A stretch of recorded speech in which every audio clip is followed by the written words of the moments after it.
안녕하세요. 2차시 수업을 시작하겠습니다. 네. 2차시 수업도 이 바로코 양식을 중심으로 해서 알아보는 시간이 되겠고요. 이 바로코 양식에서 또 제일 중요한 거는 이 베르사유 궁전을 빼놓을 수 없습니다. 그래서 이 베르사유 궁전, 그 다음에 이 파리, 프랑스에 있는 이 베르사유 궁전하고 그 다음에 독일에 있는 상스시 궁전을 중심으로 해서 이 양식을 대표적으로 둘러보는 시간을 갖도록 하겠습니다.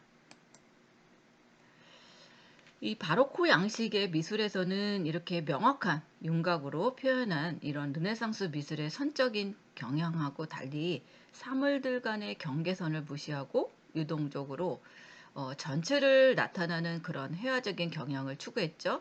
또 강한 이런 명암 대비가 아주 드라마틱한 이런 연출을 보여줬고요. 또 입체감이라든가 역동성, 그리고 극적인 그런 감정 표출, 이런 것들이 바로코 미술의 특징이라고도 볼 수 있습니다. 우리 1차시 했었던 여러분들 루벤스 그림들도 보면 굉장히 그런 극적인 장면 표현들이 굉장히 많았고, 또 거기서도 이런 드라마틱한 이런 연출이, 그리고 강한 명암 대비, 이런 것들을 볼 수 있었죠.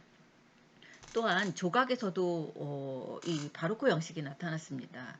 이런 인물 표현에 대한 이런 동적인 운동감이라든가 또 주위 공간과의 조합을 강조하는 이런 조각도 이 바로코 양식이 있었고요. 건축에서는 이런 구불구불 과장된 그런 곡선의 강조, 그리고 지나친 장식, 그 다음에 이런 공간과 덩어리가 얽힌 유동성, 이런 것들이 건축에서 많이 보여집니다.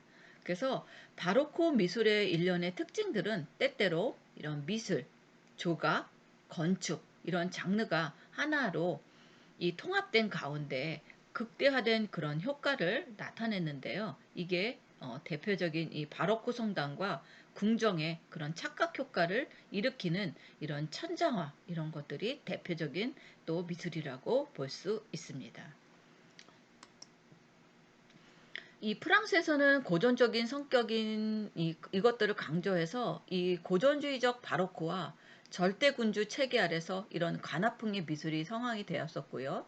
이탈리아에서는 우리 계속했던 이 카라바치오, 블랭드르, 조금 전에 1차시에 썼던 루벤스, 그 다음에 이 네덜란드의 렘브란트, 그 다음에 스페인의 벨라스케스, 프랑스의 푸생, 그 다음에 샤를르 브랭, 이런 사람들이 대부분 있었고요. 건축에서는 이탈리아의 보르미니, 프랑스의 르보, 어, 에두아르 망사르, 그리고 조각에서는 베르리니, 이런 사람들이 다 바로코 양식을 주도하였습니다. 중세시대 천년 동안 그런 예술과 장식의 절대 목적은 신에 대한 것이 대부분이었죠.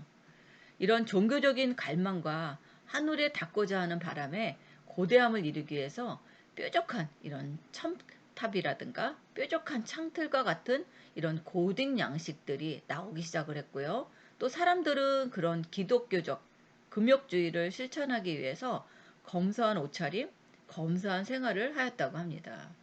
또 인본주의, 즉 르네상스가 유일신만을 믿도록 억압하는 그런 기독교적 양식의 반기를 들고 난 뒤 17세기부터는 이런 절대주의, 왕권 강화가 이제 등장을 했겠죠.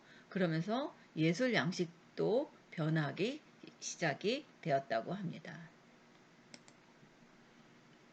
이 중세에 지나친 이런 신중심 압박에서 벗어나서 종교 체제를 통해서 왕권을 강화하기 위해서 지배자인 왕들은 자신의 그런 위엄을 드러낼 상징이 필요했기 때문입니다. 왜냐하면 우리가 그 전에는 왕이 힘이 없었다고 그랬잖아요. 종교의 힘이 워낙 커서 왕이 마음대로 명령을 못 내리고 오히려 종교의 힘이 워낙 커서 종교에서 다 이것들을 지시하고 그랬었어요. 근데 이것들이 이제 없어지면서 다시 이 왕권 체계가 되면서 이제 이 왕들이 자신의 그런 위엄을 상징적으로 필요한 것들이 필요했던 거죠. 그래서 자신의 그런 절대 권력을 더더욱 가시하기 위해서 아주 강조하고 아주 사치스러운 그런 스타일을 추구했던 양식이 바로 이 바로코와 로코코 양식이라고 볼 수 있습니다. 바로코 시대의 대표적인 건물인 이 베르사유 궁전을 우리는 빼놓을 수 없습니다. 지금까지도 아주 그 프랑스의 명소로 유명하지요. 이 베르사유 궁전은 크고 화려하고 번쩍번쩍한 그런 왕궁을 짓게 되고 기하학적으로 잘 쌓여진 정원을 배치해서 그 안은 끝이 보이지 않을 정도로 거대하고 천장이 아주 높아서 왕을 찾아온 신하들과 사절들은 한없이 이런 높은 천정을 올라다 보면서 그의 그 위엄을 확인하고 스스로 한없이 작은 존재라는 것을 깨우치게끔 만들게 하였다고 합니다. 루이 14세가 이렇게 거대한 궁전을 건설한 목적은 다름 아닌 이런 절대 왕정의 확립이었죠. 실제로 이 베르사유 궁전이 세워지기 전인 1661년 9월 5일 재무장관이었던 니콜라 푸케가 체포한 일에서 비롯되었다고 합니다. 체포되기 전에 푸케는 물렌 근처에 자신의 궁정인 보비르 콩트를 완공한 기념으로 왕을 비롯한 6천 명을 초대해 자신의 부를 과시하다가 결국 그의 부를 횡령으로 여긴 루이 14세의 눈밖에 나 모든 재산이 몰수당하고 종신 감금형을 받았다고 합니다.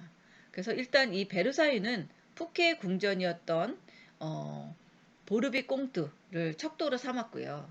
설계자들 또한 이 보비도 꽁트를 설계했던 사람들이었다고 합니다. 그러니까 이게 어, 그 재무장관이 그러니까 아래 바로 밑에 이제 안에 사람이 워낙 너무 잘 지어가지고 이제 왕이 이제 화가 났었던 모양이 없습니다. 그죠? 그래서 베르사유의 건설은 일종의 천도라고 할 수 있는데 오래된 이 도시의 파리는 여러 세력의 입김이 닿고 있었고요. 부르주아, 대귀족들의 영향이 강했습니다. 하지만 이 베르사유는 완전한 신도시라는 이 왕실 위에도 어떤 지역 권력이 존재할 수 없었던 것입니다. 왜냐하면 이 베르사유 궁전이 세워진 곳은 이렇게 좀 시내 파르 지금 이제 파리잖아요, 수도가. 조금 이제 벗어난 곳에다가 지었습니다. 이렇게. 그렇기 때문에 신도시라고 생각을 했기 때문에 다들 여기에는 이런 것들이 어떤 권력이나 뭐 존재가 필요하지 않았던 것을 볼 수 있겠죠. 이 베르사유 궁전은 당대의 랜드마크였다고 합니다. 그 거대한 이런 건축물 그런 것들이 왕의 부를 과시하려고 했고요. 또 왕의 그 권위를 높이는 한편 귀족들을 이 베르사유에 집회시켜서 왕 앞에 줄서기를 하도록 강요했다고 합니다. 그래서 루이 14세는 자신의 업적을 널리 선전하기 위해서 민간인들의 그런 베르사유 출입을 크게 통제하지 않았다고 합니다. 정장만 입으면 입장을 허락했고요. 베르사유 궁 정문 밖에서 당시 정장의 필수품인 스멀소들을 대여해주는 가게들이 생길 정도였다고 합니다. 그래서 왕은 우리의 아버지신데 아버지네 집에 가는 게 뭐라는 뜻으로 사람들이 많이 이런 것에 정장을 입으면 이제 입장을 허용했으니까 많이 구경을 시켜줬다고 합니다. 당시에 베르사유 궁전의 정원을 둘러보는 방법이라는 이런 가이드북까지 나왔을 정도면 굉장히 유명했겠죠. 그래서 루이 14세가 친히 제작해서 민간인들이 베르사유를 구경하고 왕의 권력과 위엄에 감복하도록 했다는 것이 특징이라고 볼 수 있습니다. 민간인 이 홍보용으로 만들어진 이 화려한 구획과 실생활을 위한 이런 소소한 공간이 따로 구분되어 있었다고 하였고요. 또 선전 목적으로 공개한 것이 많아서 왕실의 일요일 만찬은 누구나 구경할 수 있었고요. 루이 14세가 달걀을 먹는 모습이 최고의 인기였다고 합니다. 그 사람들이 이렇게 그것들을 본다는 게 굉장히 큰 거 중에 하나였기는 했습니다. 예. 왕비의 그 출산 장면까지도 공개됐대요. 그래서 사람들이 너무 많아가지고 산모가 기절했다는 그런 이야기도 있습니다. 그건 좀 너무한 것 같네요. 너무 사생활 침해인 것 같기도 하고요. 그래서 전 근대에 지어진 이런 장엄한 건축물들이 대체로 그렇듯이 정치적인 목적이 강하다 보니 실용적으로는 그리 편안한 공간은 아니었을 거라고 봅니다. 루이 14세 시절에는 이런 사실상 이 왕의 일상과 사생활이 만천에 공개되어 있었기 때문에 프라이버시 따위는 이제 고려되지 않았겠죠. 왕의 침실마저도 귀족들이 접견실로 사용되었고 국왕의 그런 쇼맨십을 위해서 민간인에게 개방된 공간도 많았다고 합니다. 뿐만 아니라 이 왕이 한번 자리를 옮기는 것조차도 권위를 가시기 위한 온갖 요란하고 복잡한 의뢰로 치장되어 있어서 사생활적인 부분에서도 굉장히 불편했다고 합니다. 그래서 루이 14세는 자신의 그런 권위를 과시하기 위해서라면 그런 불편함조차는 평생을 감수할 정도로 오기가 있었다고 합니다. 근데 그를 뒤를 이은 루이 15세와 루이 16세는 이를 부담스럽게 여겨서 차츰 그런 국왕의 사생활 공간은 분리하기 시작을 했다고 합니다. 온통 이런 대리석 자재로 만들어진 건물이다 보니 난방의 문제도 아주 심각했다고 합니다. 여름에는 그나마 사정이 나았지만 겨울이 되면 궁전 내 기온이 그야말로 곤두박질을 쳤다고 합니다. 그나마 이 병 난로가 군데군데 있었기 때문에 있었지만 넓고 그 웅장한 그 베르사유 궁전을 덮여주기에는 역부족이었겠죠. 그래서 겨울에 왕의 식탁에 오른 이 포도주와 물이 얼을 정도로 약간 얼어붙을 정도였고 이 생시몬 공작의 회고록에 따르면 궁정 내에 비장해 두었던 이런 향수, 시럽, 술 이런 것들이 일병에 그 얼어붙어서 터져버릴 지경이었다고 합니다. 얼마나 추웠으면 그렇겠어요. 그래서 아마 난방의 시설이 잘 안 되어 있었던 것 같죠. 예. 그래서 루이 14세가 이 베르사유에 들어와서 살던 17세기, 18세기 초에는 겨울 추위가 유난히 혹독했던 시절이었다고 합니다. 게다가 궁전에는 물도 없었다고 합니다. 정확히는 궁전 인근에서 물을 퍼올릴 수 있는 지하수나 하천이 없었기 때문에 그렇겠죠. 그래서 이런 세느강 이 수차를 이용해서 펌프로 물을 퍼와서 이것들을 먹었다고 합니다. 굉장히 그 아마 이 그 시설들이 그런 거나 그런 것들이 좀 준비가 안 돼 있었던 것 같습니다. 베르사유 궁전은 단순히 이렇게 왕과 그 가족들, 그를 수행하는 그런 시종과 호위병뿐만 아니라 지방 각지에서 올라온 귀족들이 상주하던 거대한 아파트 공간이기도 했다고 합니다. 베르사유 궁전에 올라온 귀족들은 자신들이 살던 대저택 대신에 각자에게 딸린 작은 방에 만족해야 했지만 이조차도 큰 영광으로 여기며 들어가지 못해서 안달이었다고 합니다. 당시 귀족들의 출세는 곧 국왕에게 얼마나 잘 보이냐에 달려 있었기 때문에 그 정도의 고생은 감수할 가치가 있다고 여겼던 거죠. 어찌 보면 이것이야말로 루이 14세가 노렸던 점이었을 것이기도 합니다. 일례로 국왕이 식사하는 자리에 함께할 수 있었던 귀족들에게는 막대한 이런 부와 높은 관직을 비롯해 엘리트 코스가 보장되었다고 합니다. 그래서 훗날 루이 14세의 사생활을 세세하게 기록하고 프랑스사 연구에 큰 영향을 끼쳤던 이 생시몬 공작도 출세를 위해서 베르사유 궁전에 상주하던 수많은 귀족들 중에 하나였다고 합니다. 권력의 힘이죠. 어떻게 보면 이런 것들이 이게 거울의 방입니다. 이 베르사유 조약이 맺어진 방에서 전체 길이가 73m, 어마어마하죠. 넓이가 10.4m, 높이가 13m라고 합니다. 그래서 정원을 향해서 17개의 창문이 있고요. 반대편 쪽에도 17개의 거울이 배치되어 있다고 합니다.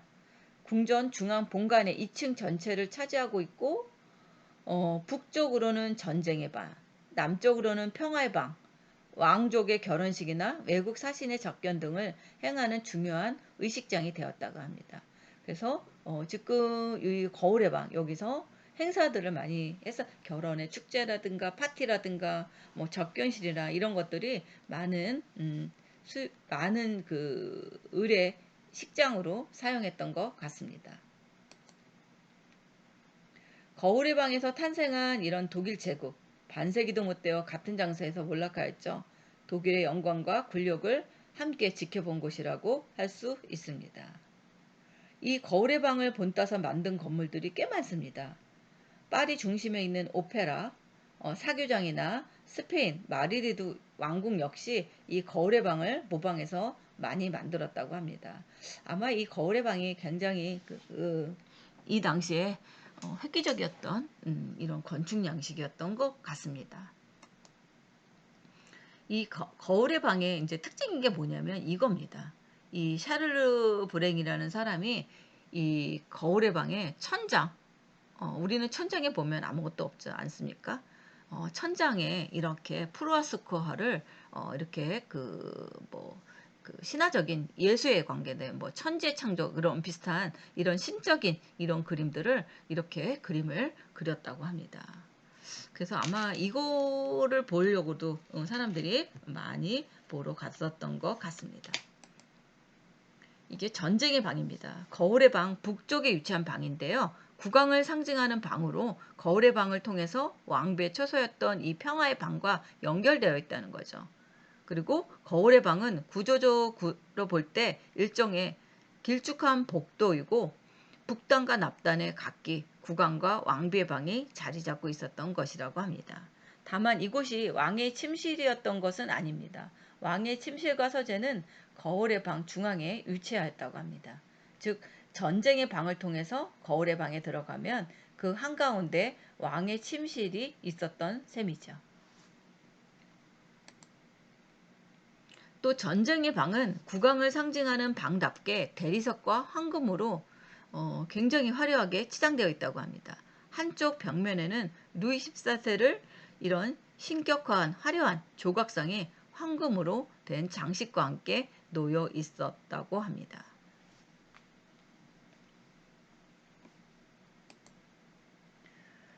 그 거울의 방 남쪽에 위치한 방 이게 이제 평화의 방인데요. 국왕의 왕비를 상징하는 방이고 거울의 방을 통해서 왕을 상징하는 방인 전쟁의 방과 연결되어 있다고 그러죠.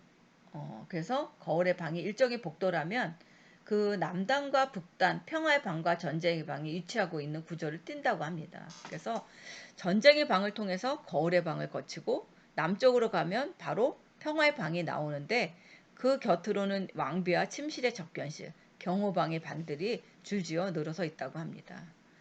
이 왕비의 처소인 만큼 이 전쟁의 방만큼은 못해도 굉장히 몹시 화려한 장식들로 치장되어 있고 호화스러운 방이었음은 알려져 있습니다. 이거는 이 그 바깥의 정원입니다. 이 베르사유 그 궁전에 있는 이 옆에 밖을 나오면 이렇게 그 정원들이 또 유명합니다. 이 프랑스 역사상 최고의 왕가를 누렸던 이 태왕왕 루이 14세가 50년 동안 최고의 건축가와 예술가 위해서 이 최고의 건축 작품이 된 거죠. 그 작품 때문에 오늘날 관광의 명소가 된 곳이 이 베르사유 궁전입니다. 이 베르사유 궁전은 원래 루이 13세가 산악용 별장으로 지었다고 합니다. 그래서 이후에 루이 14세가 궁전 전체를 중축하고 이곳에 이렇게 정원, 공원, 별관, 기타 부속 건물들을 건축하면서 거대한 궁전으로 탈바꿈했습니다. 이 베르사유 궁전을 하나만 봐도 하루도 더 걸려요. 그렇게 크게 베르사유 궁전을 지어놨습니다. 베르사유 궁전은 유럽에서 가장 크고 아름다운 궁전임은 현재 프랑스 고전주의라고 알려진 이 프랑스 바로크 양식을 탄생시켰다 하고 아주 유명한 궁전입니다. 이탈리아 이 바로코 양식의 영향을 받은 이 고전적 파사드, 그리고 내부의 그런 호화스러운 바로크식 인테리어와 외부의 이런 화려한 정원의 조합으로 만들어졌습니다. 그래서 베르사유 궁전은 거대한 정원, 분수, 조각과 어울려서 이런 조형미의 극치를 이루고 있다는 평가를 받고 있습니다. 이게 베르사유 궁전 앙실 왕실의 예배당입니다. 어마어마하게 하려 하죠. 이 높이도 그렇고 왕실이 이렇게 되어 있습니다. 이거는 겉에서 봤을 때 이 장식들입니다. 이렇게 외관에는 이렇게 되어 있어요. 그리고 이거는 이제 정원. 여기서 나오면 이런 정원들도 너무 예쁘게 잘 가꿔져 있습니다. 이 바로크는 이 르네상스 후기에서 고전주의 경향에 반대해서 17세기 초 엄격한 고전의 규칙을 가감히 무시하면서 등장하기 시작했습니다. 그래서 르네상스 건축에서 추구되었던 건축의 일정한 규칙, 형식에 의해서 구성되는 그런 고전주의 양식을 거부하고 건축의 규모가 커질 뿐만 아니라 비대칭, 대칭, 과장 이런 3차원적인 건축 기법에 의해서 형태나 공간의 그런 극적 효과를 창출하기 시작합니다. 단순성보다는 복잡성과 풍요성을 택했고 빛의 극적인 효과까지 즐기게 되었다는 거죠. 그래서 바로크 시대 건축물 내부는 많은 조각과 꼬인 모양의 기둥을 만들어 보다 화려하고 웅장한 그런 형태로 변형을 시켰습니다. 바로크 시대가 이런 정열과 힘, 호화로운 장식, 장엄하고 남성적인 것이 특징이었다면 로코코 건축은 이렇게 풍성하고 밝고 화사한 파스텔 색조의 은색의 조화, 화려함과 섬세하고 곡선이 많은 이런 여성적인 게 이 로코코의 특징입니다. 그래서 프랑스의 바로코 양식은 루이 13세의 죽음과 함께 종료가 되었고요. 루이 15세 등장과 함께 이 바로크적 성격을 계승한 이 로코코 양식이 파리에서 이제 생겨나기 시작을 합니다. 이게 로코코 시대 대표 건축물 로댕 미술관입니다. 이 로코코 시대 건축물은 파스텔 색상을 섞여서 화려하고도 절제된 이런 아름다움을 강조합니다. 그래서 루이 14세의 그런 베르사유 궁전이 있은 이후에는 그 이후에 이런 로코코 양식이 조금 이렇게 더 좀 화려하고 여성스럽고 색감도 이제 더 여성스러움으로 바뀐 것을 알 수 있죠. 그래서 대표적인 로코코 시대의 대표적인 건축물들입니다. 또 하나 대표적인 게 우리는 상수시 궁을 또 뽑을 수 있습니다. 이 건물은 이 6단에 6개 단으로 테라스 위에 세워져 있고요. 테라스 아래에는 대분수가 있습니다. 상수시란 이름은 이 대왕 자신이 죽거든 테라스에 브롤로 조상 밑에 묻어 주었으면 하는 뜻에서 프랑스 말로 짐이 저곳에 있다면 걱정이 없겠노란 뜻이라고 합니다. 상수시라는 말이 프랑스로 뜻하면 지금 이렇게 있습니다. 6개 이렇게 단이 있죠. 이렇게 돼서 여기에 이렇게 궁이 이렇게 되어 있습니다. 이렇게 올라갑니다. 이렇게 식으로 이렇게 올라가면 이렇게 되어 있습니다. 이 프로이센의 이 프리디 대왕은 그 프랑스 문화의 심취자고 볼테르를 비롯한 프랑스의 계몽주의 문인들과 친교가 있었다고 합니다. 그래서 이 베를린 바깥에 이 포츠담에 세워진 이 상시지 궁전은 프랑스의 근심 없는 궁전이란 뜻이고 베르사유 궁전을 모방한 것이라고 합니다. 또 실내 장식도 그 당시에 유행한 이 로코코 양식의 전형을 보여주고 있고요. 그가 이 프랑스 문인들과 이야기하면서 연주회를 개창한 것도 이 궁전 아니었다고 합니다. 그래서 이 로코코 시대는 개인의 그런 사적 생활을 위주로 해서 전개되었고요. 섬세하고 우아하며 개인 생활에 쾌락을 주는 그런 개인주의에 이런 소규모 공간 창조에 열중하였고 실내를 이런 곡선과 곡면을 이용해서 우아하고 화려하게 장식하였습니다. 주범은 장식에 의해서 자유로운 수정이 가해졌고요. 모든 돌출부의 몰딩은 가누고 약하고 조각은 엷고 평탄한 것이 특징이라고 할 수 있습니다. 예, 그래서 이 바로코 루이 14세의 그런 바로코 양식의 이 베르사유 궁전을 완성을 했다면 이 독일의 이 프리드리 이 왕은 이 베르사유 궁전하고 똑같이 만들고 싶었던 거죠.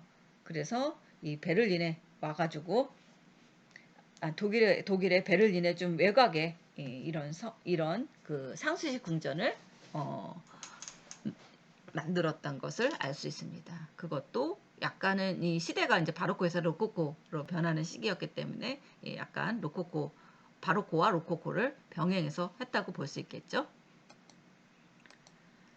네, 이렇게 해서 2차시 수업을 여기서 마치도록 하겠습니다. 감사합니다.